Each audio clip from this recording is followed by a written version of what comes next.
Past bowling alleys, stock liquidation stores and sheepdog trials, we were driving deeper up into the state and back through geological time. And like a black cat in a dark room, we accidentally found the Texas that time forgot, not far from Fort Worth.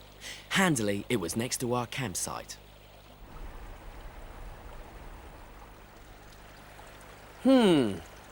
Picture the scene. It was 111 million years ago. We had offshore coastal reefs. We had tidal mudflats here. We might be inland today, but we certainly weren't then. Up above, pterosaurs zoomed around.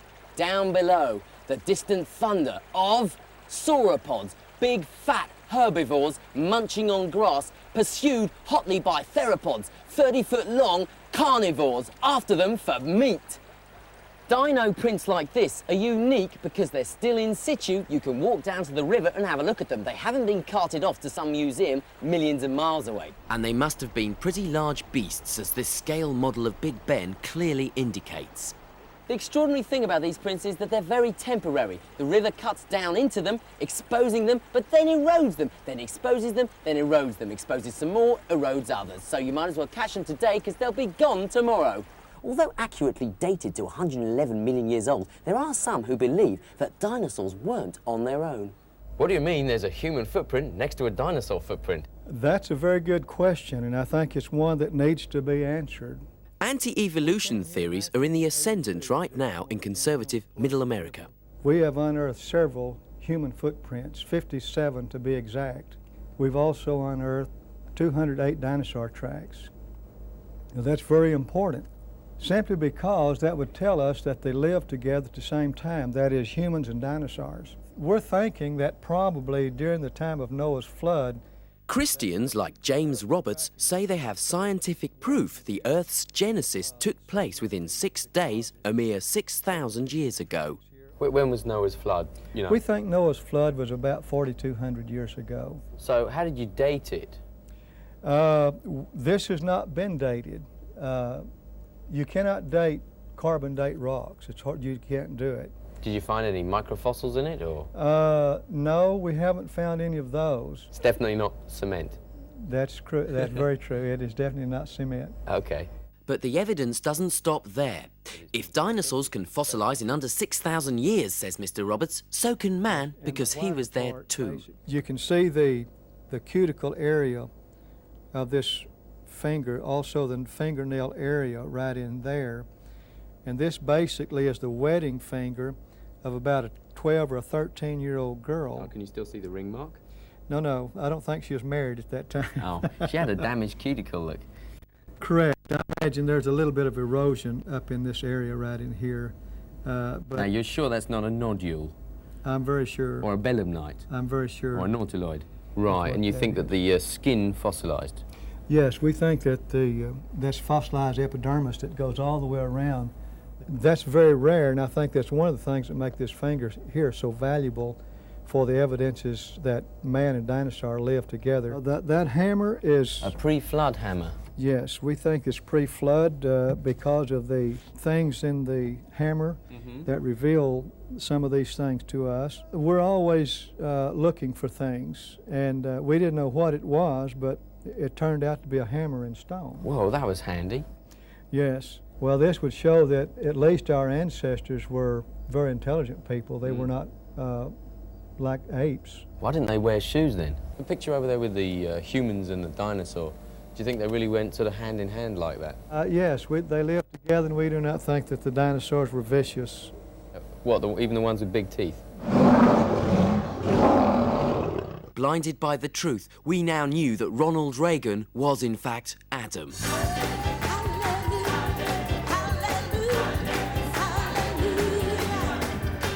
hunter-gatherer man finally cottoned on to the fact that riding four-legged beasties was a good deal less tiring than sprinting after cute vegan velociraptors by himself. He then realised it could also be a bit of a laugh on its own. Once a year, small towns all over Texas play host to the most balmy sport imaginable. Mineral Wells near Fort Worth is one such town.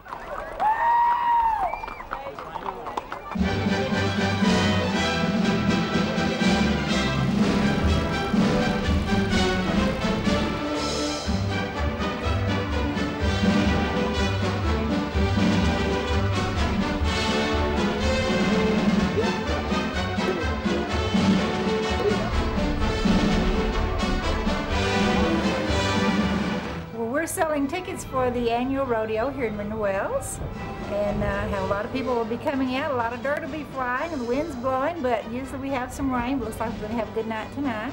Do you like Mineral Wells? No. It's Why not? cool because it's small and little bitty and nothing to do. Nobody cool lives here whatsoever. They're all skanky. Our parents are hicks and mine are just losers. What's a hick? A cowboy. A cowboy.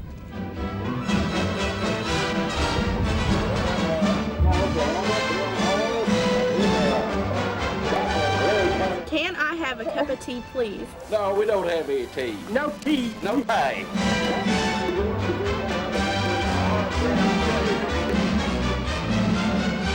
We have a film crew tonight from London, England. They're doing a documentary on America and the Wild Wild West and Southwest. And this rodeo tonight will be seen in London, England by the Queen, by Prince Charles. You're not going to let Lady Di watch it. They don't like her anymore. Got ready, Graham Hector. Yeah, he takes it loose. Oh, he's in trouble. And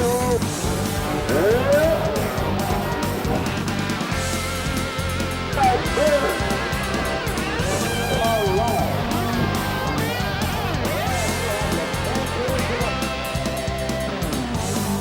You had to stay on for 7 seconds, don't you, once the horse is released? 8 seconds. 8?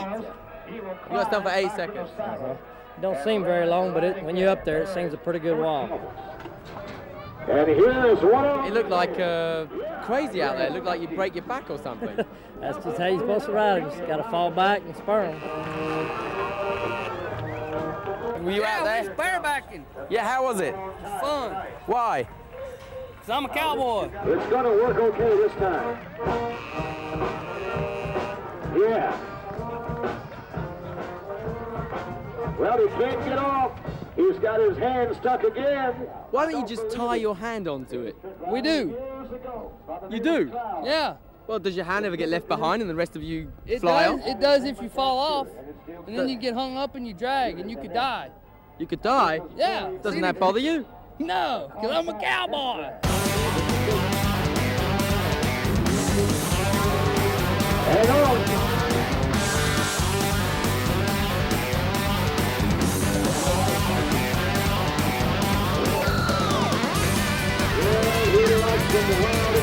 Is it good for the women? Do they fancy you? You know, do they think you're sexy? Yeah, the ones that go to the rodeo, I think they might. I don't guess chicks dig me a whole lot, but I get by anyway. Do you like all these cowboys, by the way, with big hats and big boots? No, actually I like the pants.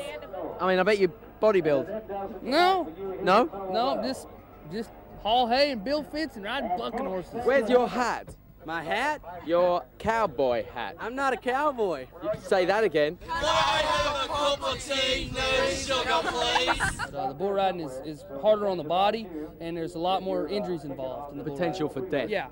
Yeah, because it's just more accident-prone event. You know, bulls they like to hook you when you get off, and if you fall off when they step on you, well, they're gonna puncture you. But then when the bull riders come up, they got to ride the bulls for a total of 8 seconds. Whether they ride them or buck them off of them, these guys got to get in there and protect the cowboys, and then we play with them to entertain the people. Well, I've seen some bad wrecks. Yeah, I've been in a few of them. You know, I've been in a bunch of them, but it's controlled. Right. Somewhat.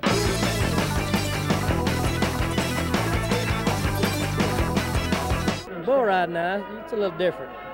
That's scary. See a lot of injuries in that.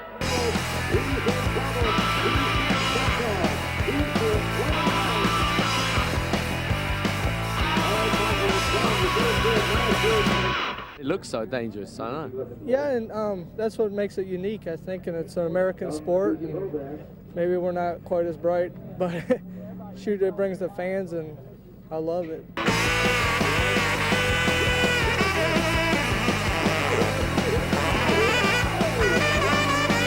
Best of British.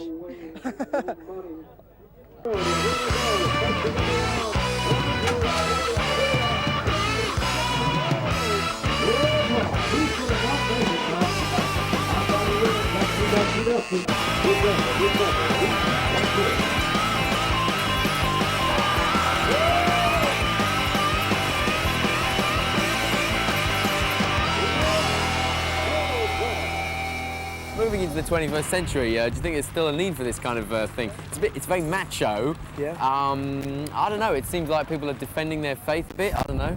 Yeah, you're probably right. These guys that are cowboys, they like it, you know, they just love it. They wouldn't want to do anything else. I don't know that they care a lot about the tradition. How much money on average do you earn a year? The top guys are making, with bull ridings and the professionals, 100,000 easy. Wow. Last year I only made about 25,000. This is my rookie year. Do you think it's quite humane, you know, putting that rope tight around that horse? Ouch. Yeah, I don't, of course, I can't tell you what it feels like. I'm not a horse. I can imagine. And I haven't had one around me, but the people who are experts in the anatomy of horses and animals, who deal with them every day, the veterinarians and the doctors of animals, they've said that it doesn't hurt. You know, the object is to make them feel as good as they can so they can get more action. So anything that would hurt them or keep them from doing what they're supposed to do, they wouldn't do it. The traveller might not notice it at first, but Texas is literally oozing with wild. You only realise this when you've put up sticks in a remote rustic campsite at night. It's then that you're at their mercy. You're plugged up, you can't move, they aren't, and they can. So it helps to be an enthusiastic naturist. Look at his fangs. Oh, there's some more low-fat nuts here, mate. Look, wicked. It's a fucking arm of dillo. Oi, do these things bite? They do, and also have the rabies occasionally. They got rabies. Nothing like a barbecue in the middle of nowhere, surrounded by skunks and bobcats. They're not skunks, Dan. They're raccoons. Smell just the same, though, don't they?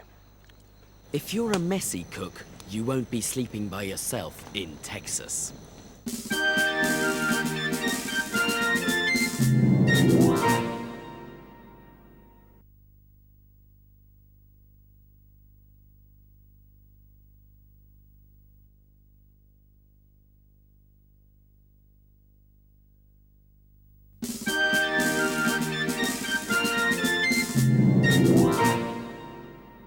Drifting along with a tumbling tumbleweed.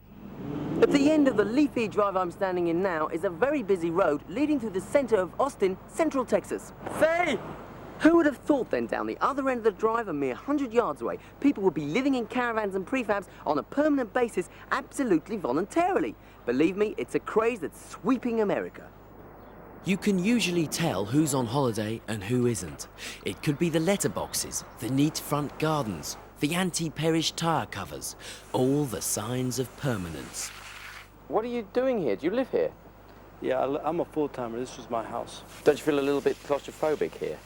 I did when I first started, but I've gotten used to it, and I've got a bigger unit. You get used to it, then you get used to that lifestyle. I wouldn't have it any other way. No grass to cut, no nothing. Don't you prefer houses, bricks and mortar? I don't think so at this point. There aren't many people that have spent $5,000 on their house. I'm getting hippier as I get older. I used to be very grown up and responsible. Are you an old hippie? Yeah, pretty much. Pretty much. This is the second bus I've had. The other one was much larger, it was longer, and I didn't use all the space that it had, so when I got this one, I got a little smaller one, and it suits all my needs. The people that live around us are paying $800 to $1,200 a month in rent. The ones that don't own their homes. I'm only paying $325 a month rent here, and the only thing I have to pay extra for is my telephone and the premium channels on my TV. Listen, you got a Porsche. Yep. How come you live here too? Because I don't spend much money on my home. so I can spend my money on my car. You'd rather a nice car than a nice home. That's a nice home. You trying to say my home isn't nice?